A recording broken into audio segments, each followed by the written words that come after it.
Hey, what's going on, y'all? It's your boy Ray J coming at you with another Basement Boy Productions from the third floor of my apartment building.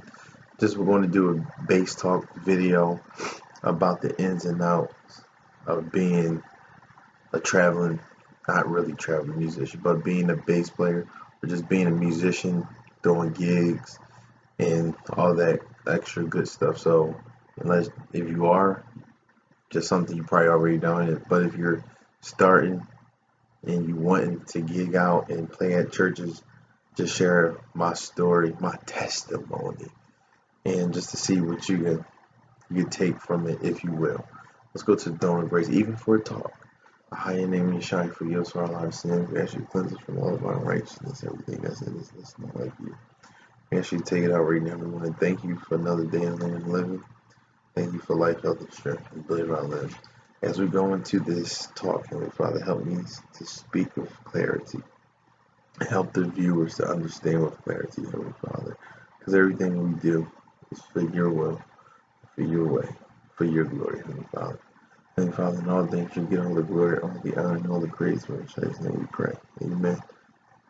So like I was saying, just talk about the ins and out of being a bass player. So just tell you a little bit of my story from from past to present. Started playing the bass around 2008, so almost 10 years already. And when I first started playing, I had a home church. Well, I still do have a home church, but I started out in my home church. And as time progressed, and as I got better and started playing out more, that's when I was looking to play and get paid for it. Not from my own home church, but on a different day, because I went to church, go to church on the Sabbath, which is Saturday. So, I had that free Sunday. I was like, hey, if I'm playing the bass, might as well try to look for a church that's paying and everything. And I can play with that. So that brings me to my first point. Or my first, not red flag, but my first point, as I already said. You want to find out what's your passion for, or what's your reason, your main reason behind wanting to gig or wanting to play out more. Is it for the money? Is it for enjoyment? Is it to gig with, good musicians, or you don't even care about musicians and everything, you just want to play? So you want to find out where's your passion at, what's your main reason. And I say that because things will happen. As being a musician, things work out, but at the same time, or eventually things start not to work out, and you want to be in those rough times for you to remember what your passion is. Because if your main passion is just to play to make money, you will find yourself hopping from gig to gig or from church to church, because every type of situation has its ups and downs. So if you're chasing that money, you're like, I don't need to do that. You don't pay me enough anyway. I'm gonna go here. But if your passion is, you want to get in a good church, or just want to gig more with people that's quality musicians, that's hungry, feisty, trying to get better, that will last a lot longer than just doing it for the money. Doing it for the money is good, but you just don't want to solely do it for money. But if you do, I mean, more power to you. Just understand the road that you're up against. So me personally, I wasn't doing it for the money first. I wanted to do it because I like playing, and I wanted to, play at play in another church, get that experience of playing for different scenarios, but also, make some money on the side. And to show you wasn't just for money. Remember, it was 2011, I believe, where I got my real first opportunity to play for a church. So they brought me in. Well, my friend told me we're having family friends day. So I said, yeah. He said, you play the bass. He sent me the song. I learned the song, and I was on the guitar at the time. And I said, yo, y'all got a bass player? And he was like, no. I said, I play the bass. He's like, yeah, man, they'll hire you. Just come next week and play. So I came the next week with my bass this time, which brings me to my second point. So the first point was find your passion. What's the real reason behind you playing? My second point is networking. Networking is as simple as like, yo, you know anybody looking for musicians, or just going up to somebody, yo, man, you sound good. We need to link sometime, get up together. That right there alone will put you in a whole different category compared to musicians who don't link it but only keep to themselves. And I say that because if you're really trying to get out there and trying to see who's hiring or who's looking for musicians, the only way you're really gonna find out is by networking and not just staying in your own tent door. So come out your tent doors, and whenever you get a chance or you go hear somebody play, always talk. You being a musician, we see other musicians. That's how we're linked. We don't really care about. I mean, we care about what's going on in the service, but when you're a musician, when you come in, it's just like second nature. You listen to the music, so even after that, go introduce yourself to the musician, especially if there's an event going on in your city or in your town and everything. You want to know all the musicians, if possible, that's in your town. The way you do that, even though I don't really go to sheds, you can hit up sheds because all the sheds I hear about, I already know everybody. And just from meeting them or going to gigs and events and just talking to musicians, getting their names and contacts and hitting them up. So you need to network. If you really want to put yourself out there and let people know, be like, yeah, I play the bass. So, because you never know, like, yo, I'm looking for a bass player actually. And that's how a lot of stuff happens. So you want to network, and that's so important. So that's how I got my first gig in the church. That wasn't, my home church. So I told him I played, and then I said, talk to the pastor. She said she was gonna call me back and everything, or get in touch with me. She didn't. So that next week, after I played for free the first time, well, the first two times, I didn't come that third week, and then she called me. And the reason why I did that, you don't want to show them, even though it's church, but there's a business side to every church. And please believe there's a business side to church. If the lights have to be on, if they need lights to pay their bills and all that, it's a business side to church. So, and that was a business decision I did. Let her know you're not going to get this free labor because the labor is worthy of his hire and everything. So she called me and she said, well, we come and talk more about it. So I got to the meeting at the church, and for me, I already had in mind what I wanted, which was like $75. Wasn't that much. And the reason, like I said, my main passion wasn't for the money. My main passion, I want to play more, get out more, so, get on my craft more. So that's why I said like 75. She was like, well, right now we can't do 75. I said, okay, well, what can you do? She was like, we could do 50. I was like, yeah, I don't, and I told her, I said, listen, I don't play about the money, but I just think if you could meet me halfway, we could do that. And because they saw my flexibility, and people could tell, real people know real people, and they know when you're genuine. One of the deacons was like, who was at the meeting, he was like, well, he said we could meet at 60. So what I do is, since Pastor, you said we can't do 50, I can give 10 out my own money, and you can just pay me back on the back end. And that really showed me that if people want you and they like your character and your spirit, they will go out their way to do what they have to do in order to get you, or to do something for you to show that they appreciate you. And that was an example. He didn't have to come out his own pocket, but he did, because he was a good brother, and because he could feel that I wasn't just there for the money, for the paycheck. I didn't have no secret agendas. And that's another thing. You just want to be straightforward. You want to be honest. You want to be humble. So, and I rock with that. So I think that was like September. And then in March of the next year, which would be 2012, she called me in her office before church. She was like, I want to thank you for being patient with us, being faithful. Faith, and that's another. You got to be reliable, which is faithful. Well, you got to be faithful. Come to make sure you're there at your gig on time, playing the music, having fun, getting to know, interact with the people there. Because you never know who's watching. You really don't. And she was like, I want to thank you for being faithful with us. This is what you said you wanted in the past. This is what we said we do. But, we was able to now give you a raise of $100.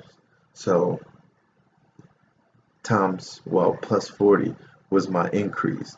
Even though I started out originally, I wanted 75, ended up getting 100 a couple of months later, all because I was faithful, I was reliable, and I was playing, and they enjoyed it. You know what I mean? So that continued.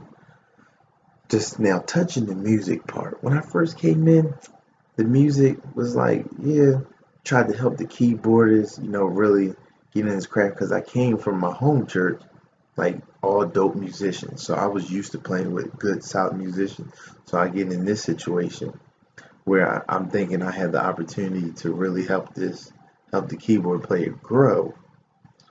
Make a long story short, he wasn't really trying to grow at all. He was content on where he was because that wasn't really his passion. He was just doing it because he felt forced to do it.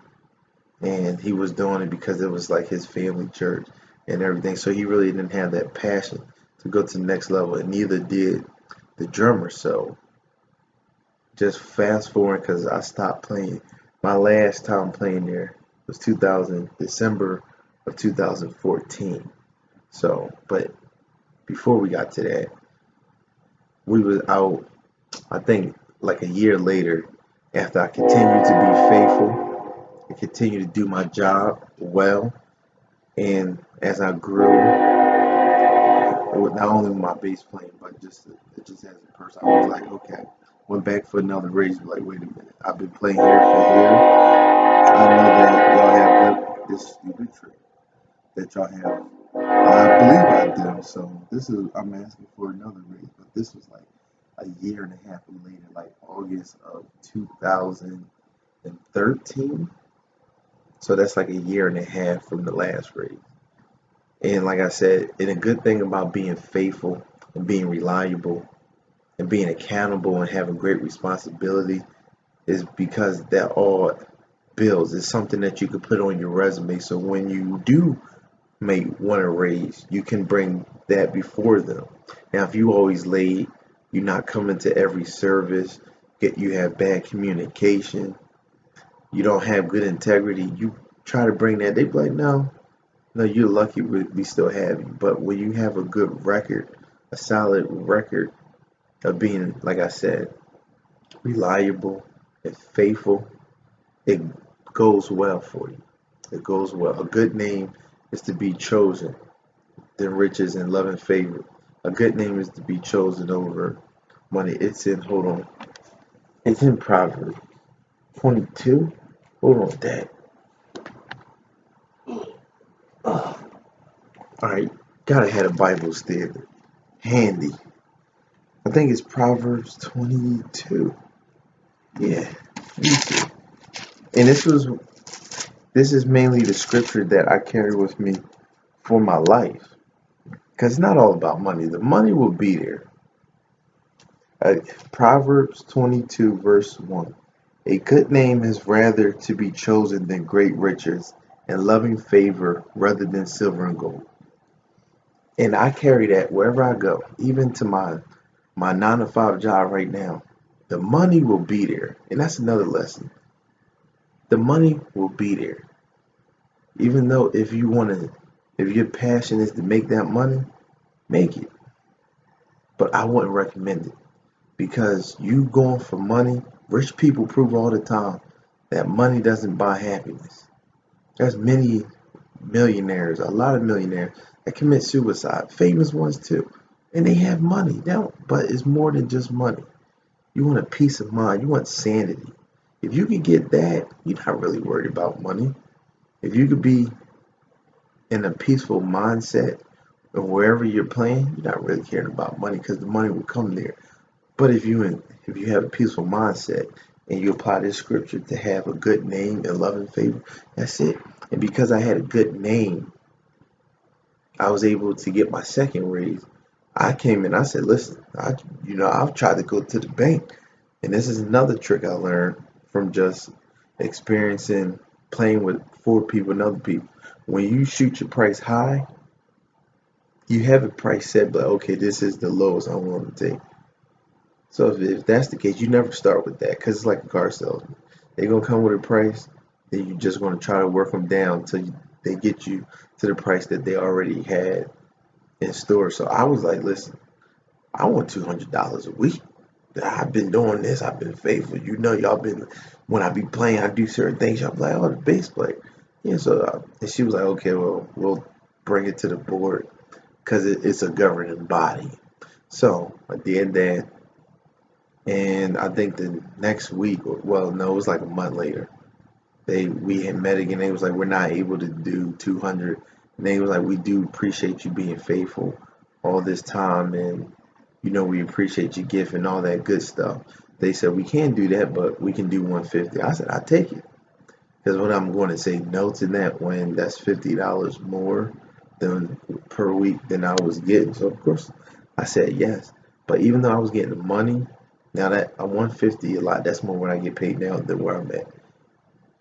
I was getting the money, but me as a musically, I was I wasn't musically happy because the music just coming from the band's perspective, it was whack and it was literally draining me. And so I would tell my soon to be wife, like, babe, every time I come, man, it's like it's draining. Like they don't know what to do. They don't know how to flow. He just be doing whatever. It's just draining. So even though I was getting money, I wasn't happy. Like I just said, money can't buy you happiness. Even if I was making 800, I'd be happy because I'm making 800. I wouldn't have been happy because I was playing with great musicians. And to me, that weighs more than the money. Why? Because a good name is to be chosen over riches. Because I know the money will be there. So even though I was making money, but it's like every week it's getting worse and worse and worse. Like it wasn't flowing. And that can have a toll on you because it's a big difference between playing with the freshman team in high school and playing with the varsity team. When you're used to playing with the varsity team and you play with the freshman team, you're like, whoa, it's a big difference. It's a big difference. And it can sometimes get you off your game because you don't you're not used to that. You're not used to the varsity competition. And that's what it happened to me. Even though I was practicing, it was like I wasn't getting motivated to really think outside the box, to really further my craft even more. And that's a great thing about playing with hungry musicians. You're always doing something to grow. You're always doing something to get better. But when you're playing with musicians, know what this is you start to inadvertently, not by purpose, not on purpose, but you just start to get content in your playing and really not grow. And the bad thing is when you go and hear other musicians or you have to play somewhere else, you play then somebody else played or somebody else played before you. There's a big difference. And I'm like, wait a minute, nah, man, it's like I'm getting drained. My skills are suffering, even though, like I said, I was still practicing. But just from just having that musical mind of that next level, of that varsity level compared to the freshman level, I was upset. So that's when going back to networking. I was networking. I started just hitting people up, and it's another thing. If you hungry, you're gonna do something that you gotta do when to eat in order to eat. When you get hungry enough, you would get off the couch and go look for something. I started hitting people. I started hitting all my keyboard friends up because most keyboarders may need a bass player. Most drummers may need a bass player. So I was hitting that, like, yo, you know any church that need a bass player, man? Yeah, I gotta get out of here, man. I can't. It's hurting me musically. And my good brother Mike, that was the keyboard player at my home church, he was playing at he had a Sunday gig. And like I said, it's just all good timing, man. Just all about waiting. He was like, yeah, I might have something because the bass player here, he's about to get shipped to Iraq and everything. So I'll let you. And I was like, yo, cool, cool. You know, it's sad to see your brother go to the service and everything, but that was an opportunity. You always, I pray for his safe recovery. He's back and doing well. No injuries reported. I feel the spirit. So that opened up, and he said, like, yeah, man, it's a lot. I know it's last minute. And basically, he hit me up December 2014. And my first opportunity to show, to see if I was ready for this type of new work, I had to learn like 10 songs in about 2 weeks.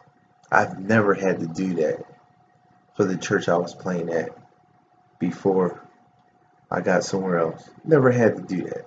But I had to learn 10 songs for a concert. Like they do concerts, like the whole service is concert. So, and because I was hungry and because I wanted this opportunity, I could have looked at, oh, this is too much. And then he told me, yeah, you're going to give you 125. I'm like, what? I get paid more than that now. But because it wasn't about the money, for me, it was about playing with quality musicians, with people who want to perfect their craft and their skill and get it better day by day. It was all worth it.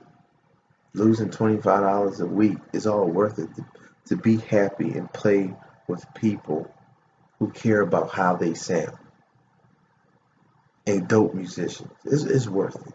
So did the concert. We had a great concert, and it's in my videos. It's like the E Zion concert part one or something. That was like my first time playing at the church, even though I've been here. It was my first time playing with the band. We killed it. And then, I just stayed. And then when the bass player came back, I was like, yo, am I staying or going? And he moved on because there's a lot of gigs. He was at another church, I believe his dad's church. So I continued, and they was like, yeah, man, it's just a lot. This is the salary you're gonna get, and that could be like 10 services a week, and you'll be required to play this. So even though it was a lot of load, because I wanted to, and because I was willing to play with quality musicians, that was a much better opportunity than getting a lot of money, really not playing a lot of services. Only had to play one service at the old church. This one is every week, 8 o'clock and 11 o'clock. And a lot of times you have a 3:30. So I'm doing like 12-hour days, like making like 125 now, currently, 4/20/2016. But to me, it's nothing because I love playing with good musicians and vibing with them, even though, waking up like I'm going to work, I'd rather not, but it's okay. I could just plan ahead and go to bed a little early, even though that never happened. But just having fun, you really can't put a price on that. You know what I mean? And it's because of that do I love is why I love playing where I'm at. Just having fun with the bros in there. I wasn't having fun. I would literally come to church mad, like, oh my gosh. And when you're a burden, when you feel as though someone's a burden to you, you sometimes can, which I did, you could be a burden on the service because you're not giving it your all. And you never want to be found not giving it your all, especially in church. Well, anywhere you go, because it shows, and you become the defect in a cloud because even though they're not really trying to practice their skill, they're still having fun. But if you, boom, yeah, like, yeah, it's not really involving with them, it's like you're the weak link. And that's pretty deep. So you never want to be found. That's another tip. You never want to be found not giving it your all, no matter what kind of gig you do. You always want to give it your all, especially when the sound is bad. That's the number one test right there. Like if the sound is bad, can you still pull through? Had a situation on Saturday, did a gospel, well, college gospel choir concert. The sound went off in the middle of our set. Everybody else looking like this. I'm still playing as if the sound was on. You know what I mean? Just to, well, that's to stay in character, stay focused and everything. So you always want to be found giving y'all. That's another advice, another tip of advice. So that's where I'm at now. But like I said, all of those points I pointed out, you must have if you want to be successful at getting a gig, getting a steady gig, because that's what it's about. And the reason why I like where I'm at now, it's steady. Where I was at before, it was steady, but now it's not only is it steady, I like the musicians I play with. They're good. We practice. We bring a lot to the table, come up with arrangements. So I'm happy. I'm steady happy. I'm steady happy. And that's where you want to get. That's why I don't chase the money. The money will be there, people. Believe me when I say it will be there. It will be there. But with the first thing you want to do, added to everything I said, you want to be known as a bass player who is reliable. You don't have to be the best. You don't have to be the dopest. You want to be known as reliable. Reliable simply means if I call him and tell him to be here by 8 o'clock, he's going to be here by 8 o'clock. If you can be known as that bass player, you will always find yourself with a gig, no matter what type of gig you're looking for. You want to be known as reliable.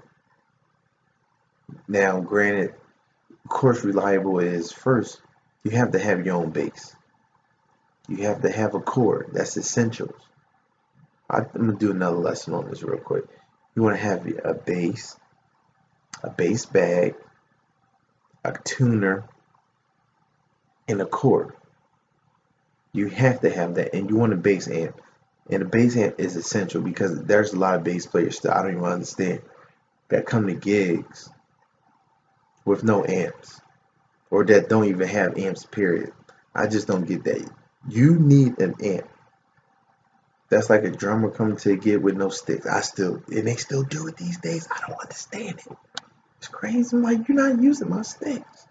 I let somebody use my amp because I'm not a bonehead, but no, you want to have your. No, I definitely want them. Like, if I don't know you and I don't like your spirit, you will not use my bass. Maybe not even my bass amp, but you gotta have that. Now, of course, transportation is the key factor and to get to a gig, but you want to be able to lock that down. So even if you don't have a car, man, you want to be able, okay, if somebody call you for gig, know for certain if you can get there, because it's all about being reliable. And now, not only now you add to your reliability, being able to lock it in the pocket and groove and be solid on the bass. And if you have those two aspects, you'll always find yourself in a successful position. Whether if it's to play for more money,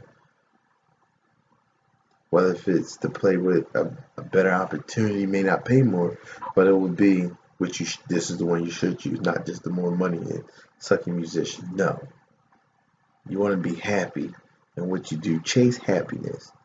Money should never make you fully happy because just as fast as it comes, it can go.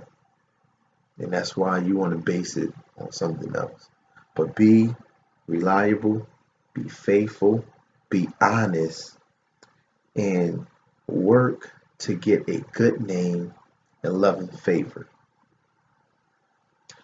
Be faithful, be reliable, be honest, and work to get a good name and love and favor. And how will you get love and favor? By being faithful, being reliable, and being honest. Be faithful, be reliable, and be honest. If you do those three things, you're going to be set. Because you're already practicing, you know what I mean? You're already getting it. But there's many musicians that's dope, but they got bad names and nobody want to use them. There's many of them. I know a lot of them they're dope, like yo, but they're sitting at home because they don't have a good name. or they may want too much. And like a small church is not going to pay a bass player $300 a week. Like, boy, bye. That's what they say these days. But if you can be faithful, be reliable, and be honest, that's how you get a good name and understand the church situation. If it's a small church but they got dope musicians, like, yo, just tell me what you could do. I'm be honest because it's not about money for me. And I know if I work with y'all, y'all work with me. That's how you gotta talk to them. You know what I mean? So that's a little bit, well, that is it about the ins and outs that I've experienced and the things that I picked up and things that I did. It's a 30-minute talk, but I think hopefully you would think too it was all worth it. So it's your boy, and like I said, any questions, hit me up. You know, I'm always quick to respond. Maybe not with the lessons and everything, because my son is about to come. So thought that's gonna be the heaviest day of my life. So just hit me up, and I got y'all with as much as I can do. Any questions, you know I'm here for y'all. Family, use me. You know I'm here for y'all. It's your boy Ray J. Over and out.